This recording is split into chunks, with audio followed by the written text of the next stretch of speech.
दोस्तों, आपके अपने चैनल व्यूज़ एंड रिव्यूज़ में स्वागत करते हैं। तो आज हम जिस वीडियो को देखना चाह रहे हुए है Indian origin Tharman Shanmugaratnam become Singapore prime minister, और ये रिएक्शन आ रहा है पाकिस्तान की तरफ से, कैटलिस्ट रिकॉर्ड्स की तरफ से।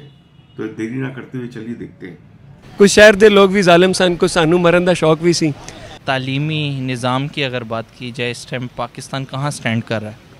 मेरा ख्याल है इथोपिया से थोड़ा सा ऊपर ही होगा, या उससे नीचे ही होगा, या उसके लेवल पे ही होगा। हमारे यहाँ तालीम तो नहीं है, आप रट्टा उसको कह सकते हैं। उसको आप कह सकते हैं कि एक मार्क्स लेने के लिए वो बच्चे स्कूल जाते हैं, वो गधों की तरह उन पे आप बोझ लाद देते हैं और वो अपनी ज़िंदगी को ऐसे 16 साल 18 साल वो ज़ाया कर देते हैं। कोई चीज़ जो आपको भारत में बहुत ज़्यादा पसंद हो, मतलब आपको बहुत अच्छी लगती हो भारत के अंदर? कौमियत उनकी, वो मुहिब वतन लोग हैं। हम तो सिर्फ वो कलमा गो लोग हैं ना, हम तो सिर्फ वो क्या नारा लगा देते हैं जी, नारा तकबीर, बस। इससे अलावा हमारे पास कुछ नहीं है, खाली हम बढ़ के मारने जोगे लोग हैं, कुछ भी नहीं है हमारे पास। बीच में से हम खोखली कौम है। अस्सलाम वालेकुम। वालेकुम अस्सलाम। आपका नाम? फारूक। फारूक सर, क्या मसरूफियात होती हैं, क्या करते हैं आप? आई एम ए टीचर, मैं एजुकेशन डिपार्टमेंट में होता हूँ।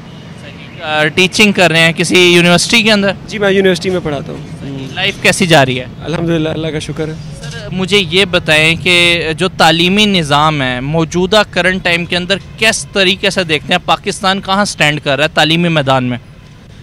तालीमी मैदान में पाकिस्तान बहुत वीक होता जा रहा है दिन ब दिन।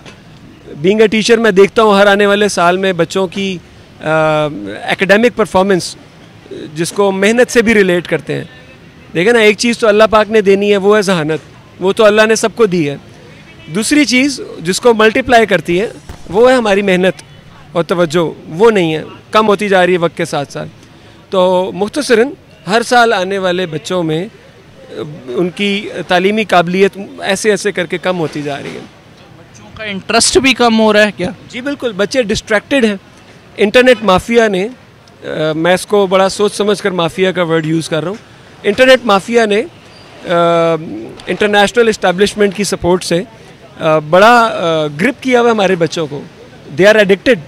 आप किसी भी अच्छे साइकोलॉजिस्ट, साइकाइट्रिस्ट को हमारा कोई भी बच्चा चेक करवा लें, उसके वो मुख्तलिफ टेस्ट करेगा और वो बता देगा कि ये मोबाइल फ़ोन या टीवी से एडिक्टेड है। जब आपके बच्चे एडिक्टेड होते हैं किसी भी चीज़ के, इनफैक्ट बच्चे ही नहीं बड़े भी, कोई भी इंसान जब एडिक्टेड हो जाता है तो उसकी परफॉर्मेंस नीचे जाती है। आपसे क्वेश्चन ये है कि अगर हम नेबर कंट्री इंडिया की आपसे बात करें, आपको जितने भी इस टाइम टॉप पोजीशन होल्डर हैं, आपको जितनी भी बड़ी बड़ी सीट्स हैं मल्टीनेशनल कंपनीज़ के अंदर, वो आप ज़्यादातर इंडियंस को ही वहाँ पर देखेंगे कि वो रूल कर रहे हैं उस जगह के ऊपर। आखिर क्या वजह आपको लगती है कि उनका तालीमी निज़ाम हमसे बहुत बेहतर है क्या? जी, इसका पहले मैं जनरलाइज्ड आंसर दूंगा। वो ये है कि अल्लाह पाक ने पाकिस्तान को टैलेंट दिया और रिसोर्सेज दिए, इंडिया को भी टैलेंट और रिसोर्सेज दिए, बांग्लादेश को भी दिए। एक ही मुल्क था पहले, तो अब अल्लाह पाक ने अपना काम कर दिया, आगे तो जज़ा और सज़ा है। जो मेहनत करता है वो आगे निकल जाता है। Intelligence multiplied by hard work equals to your success. अगर आपका हार्डवर्क ज़ीरो है तो वो सक्सेस नहीं, वो फेलियर है। तो होता यही है पाकिस्तान में, चूँकि मेहनत नहीं करते हम, बहुत कम बच्चे मेहनत करते हैं, और जो मेहनत करने वाले हैं उनको सिस्टम सपोर्ट नहीं कर पाता, क्योंकि सिस्टम में मेजॉरिटी कम मेहनत करके लोग, जिसे हम कहते हैं अहलियत ना रखने वाले लोग बैठे हुए। तो फिर इस वजह से ये होता है कि हम पीछे रह जाते हैं बहैसियत एक कौम। सिर्फ तालीम ही नहीं, वो मैंने एक दफ़ा एक चैनल पे शुएब अख्तर का एक प्रोग्राम देख रहा था, उसने बड़ी मज़ेदार बात की। मैं हमेशा हर जगह कोट करता हूँ कि जब एक कौम पर जवाल आता है तो उसकी हर चीज़ पर जवाल आता है। उसके ऊपर तनकीद हो रही थी कि पाकिस्तान की क्रिकेट ये है, तो वो, उसने कहा आप क्रिकेट की क्या बात कर रहे हैं, हर चीज़ में जवाल है, इंडस्ट्री में जवाल है, ठीक है ना, इकॉनमी में जवाल है, गवर्नमेंट के इंफ्रास्ट्रक्चर में जवाल है, लोगों की अखलाकियात में जवाल है, रिश्वत, हर चीज़, सब कुछ हो रहा है। सो बात यह कि पाकिस्तान ने क्यों ज़्यादा तरक्की नहीं की, इंडिया क्यों ज़्यादा तरक्की कर गया, क्योंकि वो ज़्यादा मेहनत कर रहे हैं और वो हमसे as compared as a nation हमसे ज़्यादा ईमानदार है अपने काम के साथ, अपने मुल्क के साथ। तो इस वजह से वो आगे निकलते जा रहे हैं। टीचर अगर मैं आपसे बात करूं, बड़ा ही रिस्पेक्टफुल शोबा है। हमारी गवर्नमेंट उस तरीके से फैसिलिटेट कर रही है कि टीचर्स वगैरह को उतनी सैलरी के अंदर और जो कंपनसेशन वगैरह है कि वो उतनी प्रोवाइड की जा रही हैं कि वो बच्चों में उतना इंटरेस्ट लें और उस तरीके से पढ़ाएं लिखाएं। यहाँ पे मोस्टली जो है वो पढ़ाने के बाद आगे ट्यूशन सिस्टम बहुत ज़्यादा मतलब वो है, जबकि अगर हम भारत की बात करें तो वो ये चीज़ इतना वहाँ पे नहीं देखने में आती। वहाँ की गवर्नमेंट बहुत ज़्यादा फैसिलिटेट करती है। कितना इम्पैक्ट पड़ता है इस चीज़ का एक टीचर के ऊपर? मुझे एक पंजाबी का शेर याद आ गया, बड़ा मशहूर है, कुछ शहर दे लोग भी जालिम सन, कुछ सानू मरन दा शौक भी सी।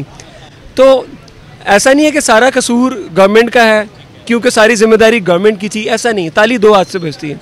गवर्नमेंट को भी अपना रोल प्ले करना चाहिए और हम बच्चों को भी अपना रोल प्ले करना चाहिए और हम टीचर्स को भी अपना रोल प्ले करना चाहिए, लेकिन हर जगह पर कॉम्प्रोमाइज़ हो रहा है। बुनियादी प्रॉब्लम क्या है, ठीक है ना, मैं बगैर किसी सियासी ताल्लुक़ के साथ ये बात कर रहा हूँ कि इमरान खान सबसे ज़्यादा फोकस करता है कि इंसाफ नहीं है, यानी कि ईमानदारी का कल्चर नहीं है। वही जब ख़राब हो, और ये बात इमरान खान को मैं क्या कोट करूँ, कुरान और हदीस में सबसे पहले लिखी हुई है, ठीक है ना, हम सब जानते हैं बीइंग मुस्लिम। तो रियलिटी है कि ये मामलात हमेशा ख़राब रहेंगे और बिगड़ते जाएंगे जब तक हम अपने ईमान को ठीक नहीं करेंगे। रिसर्च एंड डेवलपमेंट का काम तो हमें कहा गया था, हमारे इस्लाम के अंदर भी बहुत ज़्यादा मतलब इस पे फोकियत है कि आप रिसर्च करें, आप नई नई चीज़ों को वो करें, लेकिन जितनी भी डेवलपमेंट है वो हमें भारत की जानिब से ही देखने को मिलती है। कभी इलेक्ट्रिक कार की शक्ल के अंदर, कभी आपको कोई फ्यूल कार जो है वो उस तरीके से मिल जाएगी। कि आखिर क्या वजह है कि जो जितनी भी रिसर्च हो रही है वो उस साइड पे हो रही है, यहाँ पे उस तरीके से काम नहीं हो रहा? बुनियादी वजह यही है कि क्योंकि जो अब बड़े हो रहे हैं बच्चे, उनको सपोर्ट नहीं है सिस्टम की तरफ से, ठीक है ना। सिस्टम की तरफ से सपोर्ट नहीं है तो वो उनको लगता है कि मैं मेहनत करूँगा तो मेरी मेहनत ज़ाया जाएगी। तो जब आपके अंदर मोटिवेशन ही ख़त्म हो जाएगी कि मेहनत करूँगा तो मेहनत ज़ाया जाएगी, तो अल्टीमेटली फिर आप मेहनत नहीं कर पाएंगे। आपको क्या लगता है भारत इस टाइम कितना आगे निकल गया है हमसे, तालीमी मैदान या ओवरऑल? करेंसी रेट को कंपेयर कर लें, खुद ही समझ में आ जाती है, कम से कम 4-5 गुना आगे निकल गया, कम से कम। क्या वजह लगती है कि हमने उस तरीके से फोकस नहीं किया? आपको लगता है वहाँ के जो नरेंद्र मोदी जो प्राइम मिनिस्टर हैं वो ज़्यादा लॉयल है? जी बिल्कुल ऐसे ही है, अपने अवाम के साथ ज़्यादा लॉयल है। हमें तो और ही इमेज दिखाई जाती है। वो छोड़े, वो मीडिया जो है वो अपना रोल अच्छा नहीं प्ले कर रहा, जैसे हम भी एज अ नेशन अपना रोल प्ले नहीं कर रहे, तो मीडिया को तो रहने दे, मीडिया तो कुछ और दिखाता है, रियलिटी ऐसी नहीं। अगर मैं आपसे पूछूं कौन से बेस्ट स्टेप्स हैं जो हम अभी ले सकते हैं अपने इस हालत को बेहतर बनाने के लिए? सबसे पहले तो रिलीजियस एजुकेशन स्ट्रांग होनी चाहिए ताकि हम बहैसियत मुसलमान बेहतर हो जाए। नंबर 2, फिर हमें इंफ्रास्ट्रक्चर अच्छा बिल्ड करना चाहिए, कॉन्स्टिट्यूशनल अमेंडमेंट्स करनी चाहिए, जो तमाम अच्छी पॉलिटिकल पार्टीज़ कहती हैं कि करो, लेकिन नहीं होती क्योंकि मेजॉरिटी करप्ट है। तो ये वजह, आवाम को जुड़ना पड़ेगा अपने और कलेक्टिव। प्रोफेसर रही है, ये प्रोफेसर भी बोलते हैं रिलीजियस को स्ट्रॉन्ग करना पड़ेगा। तो चाहे वो प्रोफेसर हो या डॉक्टर हो, इंजीनियर हो, वहाँ सबकी जहनियत ये है कि रिलीजन, इस्लाम इस्लाम इस्लाम। इसी वजह से पाकिस्तान डाउन चल रहा है। एजुकेशन को रिफॉर्म करने का, रिलीजन को साइड करने का है, तब जाके इकोनॉमी सुधरेगी। आदमी का माइंडसेट फ्रेश होगा, वो सबसे में इस्लामाइजेशन में नहीं जाएगा, वो नेगेटिव बातें नहीं सोचेगा, तब जाके ठीक होगी। तो दोस्तों, अगर ये वीडियो अच्छा लगा तो please like share and subscribe कीजिएगा। Thank you.